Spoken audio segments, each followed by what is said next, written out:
সাগরের নিচে জাহাজে হাজার কোটি ডলারের সোনা রূপা পাওয়া গেছে। কিন্তু কোথায় এমনটা ঘটনা ঘটল? চলুন বিস্তারিত জেনে নিই ফ্রিকি নিউজে।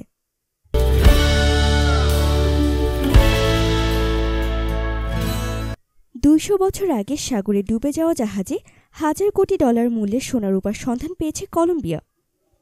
ওই সম্পদ উদ্ধারে জনগণের সহায়তা চেয়েছেন দেশটির প্রেসিডেন্ট হুয়ান ম্যানুয়েল সান্তোস। খবর বিবিসির।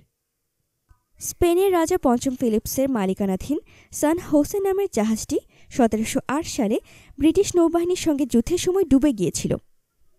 207 বছর পর 2015 সালে প্রত্নতত্ত্ববিদরা ওই জাহাজের সন্ধান পায়। জাহাজে থাকা সোনা রূপা স্পেনের তৎকালীন উপনিবেশ পেরু ও বলিভিয়ার খনি থেকে উত্তোলন করা হয়েছিল।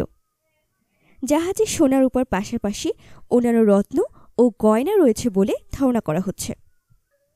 তবে জাহাজটিতে থাকা সোনা রূপার সঠিক মূল্য সরকারিভাবে নির্ণয় করা হয়নি, কিন্তু এর মূল্য 100 কোটি থেকে 1000 কোটি ডলার পর্যন্ত হতে পারে বলে ধারণা করা হচ্ছে। জাহাজে থাকা সম্পদ উদ্ধারে সরকারি বেসরকারি অংশীদারিত্বে কাজ করতে আগ্রহী বিনিয়োগকারীদের প্রতি আহ্বান জানিয়েছেন প্রেসিডেন্ট সান্তোস। তিনি বলেন, উদ্ধারের পর ওই সম্পদ সংরক্ষণের জন্য জাদুঘর গড়ে তোলা হবে। সম্পদগুলো নিয়ে অধ্যয়নের জন্য পরীক্ষাগার স্থাপনেরও পরিকল্পনা করছে কলম্বিয়া। এরই মধ্যে সমুদ্র থেকে খনিজ সম্পদ উত্তোলনকারী অনেকেই সান হোসে জাহাজ থেকে সম্পদ উদ্ধারের বিষয়ে আগ্রহ দেখিয়েছে। তবে ডুবে যাওয়া ওই জাহাজ ও তাতে থাকা সম্পদের মালিকানা নিয়ে কলম্বিয়ার সঙ্গে একটি বন্ধুত্বপূর্ণ চুক্তি দাবি করেছে স্পেন। তারা বলেছে, যদি প্রয়োজন হয় জাতিসংঘ এ বিষয়ে সমাধানের উদ্যোগ নিতে পারে।